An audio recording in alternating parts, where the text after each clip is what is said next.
problem right now, and that's what they're facing. I know it sounds laughable, but is a real problem because I hear that. I mean, thank God I host a TV show, so when I talk to Mr. Wafemi all the time, they put them in cookies now. You can actually order cookies online, and they're drugs. They're all infested with cannabis, tramadol. We see them the sale of these. It's also said that the world, we're going to become the world's biggest problem, and he just glimpsed through the problem, the reasons for this is poverty, bad politics, religion interference, and I would really like us, and that's where I really want the crux of our conversation to be about, the causes and how we can prevent it, because the numbers he gave are startling, and this is something that's quite worrisome. Before we move ahead, I'd like to recognize the presence of a few, I think I have a school.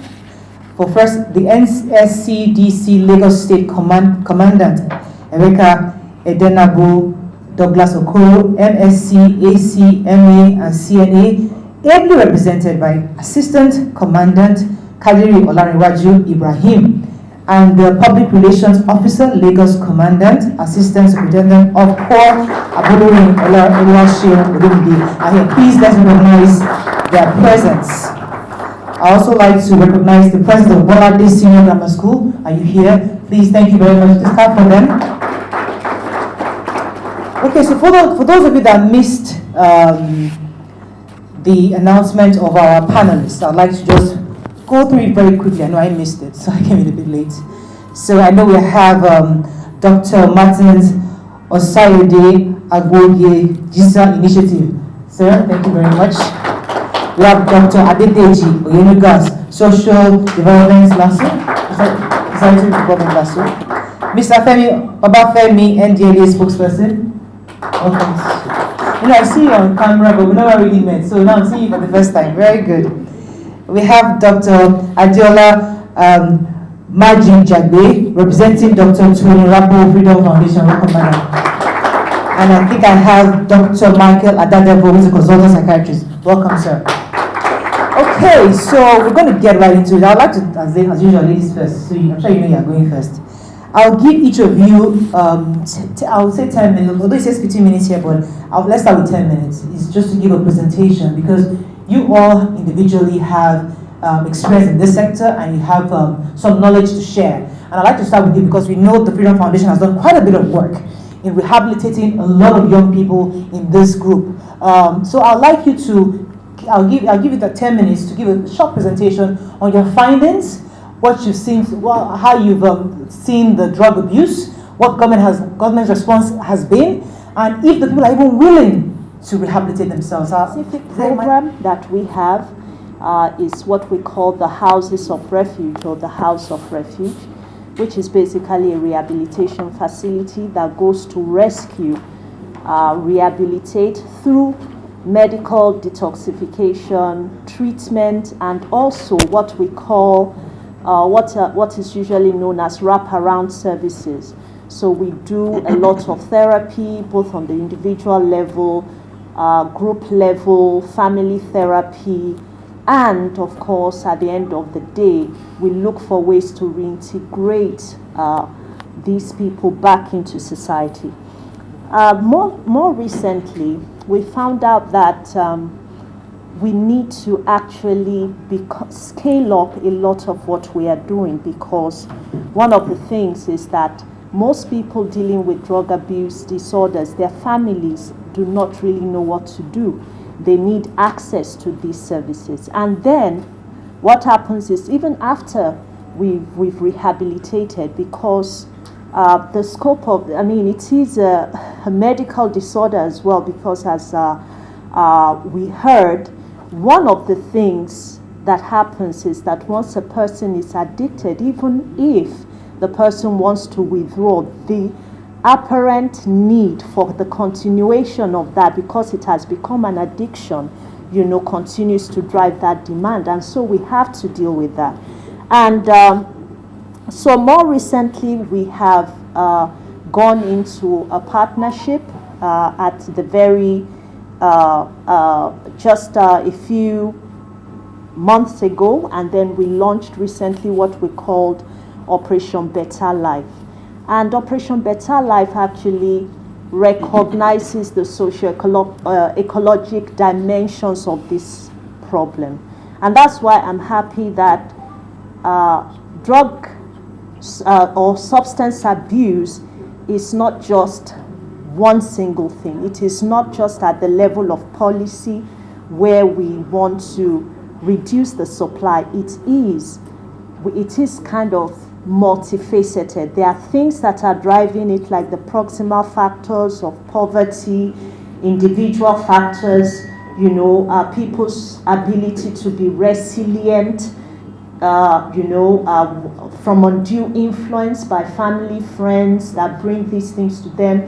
There are interpersonal factors, and all of these are reflected in the panelists that we see here. Of course, there's the disorder itself that needs to be treated. And it is through partnerships and the access to these services within our communities that is going to help us solve this problem.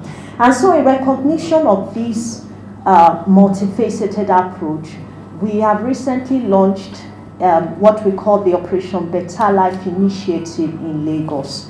And the Lagos State government graciously is partnering with us. And what we want to be able to do is to replicate what we've done with the houses of refuge in every local government or LCDA in Lagos State. So the idea is to have what we call community centers, in which we, through our sister organization called God Bless Nigeria, we usually will conduct what we call outreaches.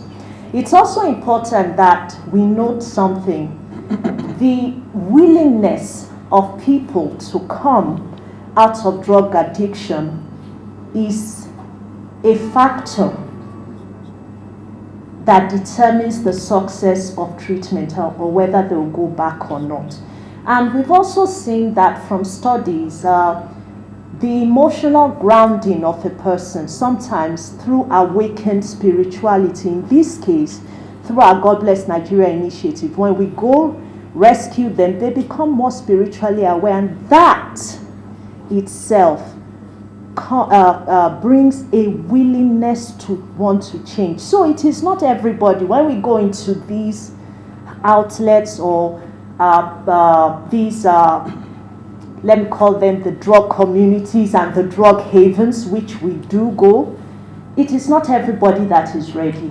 But we found out a key component is that if the family reunion or the family factors are not right, or we are not able to get them back into their regular family and think there's no support, then the capacity for them to actually reform is limited, or the success. So we do that part of the intervention as well, and it's a key component of what we do, a key outcome, family reunions.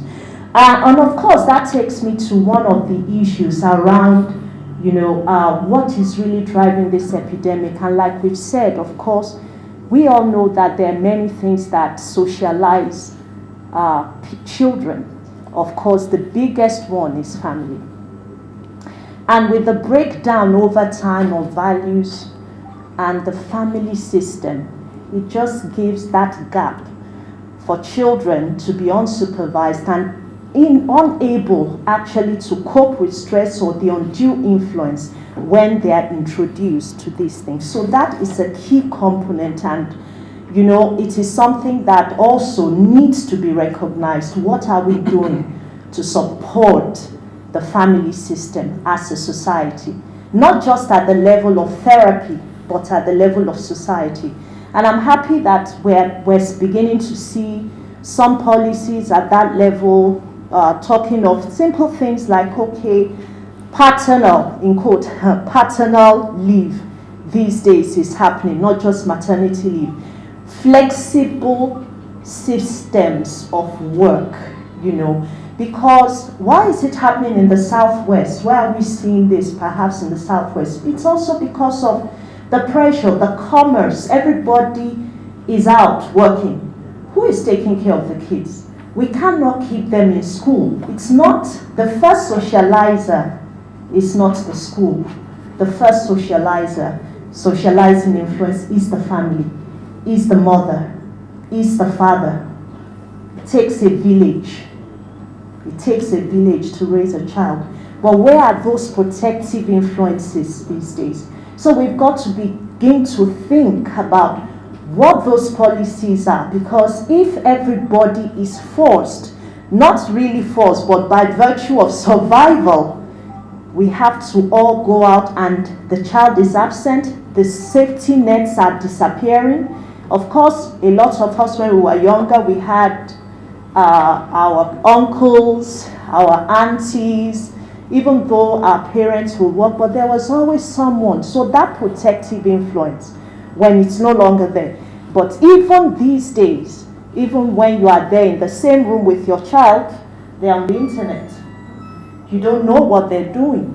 So we've got to look also at such, influences. Of course, on the level of the workplace as well, we also are doing things around prevention because it's so expensive to be able to rehabilitate even one person, and we are not even sure at the end of the day that that person eventually will completely reform. However, if we're able to delay the early initiation, from 19 to even much older, when the person of that child is fully formed and able to resist, and able to resist these undue influences, then we would have succeeded. So we look at that as well. Of course, the availability of treatment. Till today, we still keep getting calls from all over the country. I'm sure a lot of us have seen some of the stories of transformation coming in from HOR, that is House of Refuge, through, you could Google My Lagos Diaries, you'll see a lot of people. However, as an organization, just one organization is not able to cope with that. So we have a lot of calls from all over, from Abuja, from we want to come, we want to pay, we want to do this. So at the level of policy and society, we've also got to mainstream the availability of drug prevention and treatment services. It should not just be domiciled at Psychiatric Hospital Yaba or the Psychiatric Department of Luth, because it is not merely a medical thing. So we've got to look for partnerships that will actually make these facilities available within communities. Even having a community center that just provides that awareness, the drug education, the skills, the life skills to be able to say no itself is an intervention that, as a nation, we need to think to embrace. Finally, we need to look at the economic angle, and that is where I come to empowerment. So we have rehabilitated these people. We have linked them again with their families. But the drug use has led to a lot of things. They have not been able to function. They don't have a skill. They must have lost their jobs. They might have become, they might have gone into crime. So what do we do at the end of the day? We have to find a way of empowering them. And that's why part of the Operation Better Life is also the last part before reintegration into society, is that we seek to, kit them up for life. Whatever is driving that, whatever was the proximal factor, perhaps it was poverty because they are not skilled. We give them some kind of skills training, and of course we graduate them. Ultimately, our aim is that even after that skills training, we're able to either set them up in business and also provide some kind of marketplace for them because of the stigma. Because once you have been known as a drug addict, no matter how reformed you are, nobody wants to do business with you. So we've got to create the safe places for them to be able to be reintegrated back into society even after, the rehabilitation.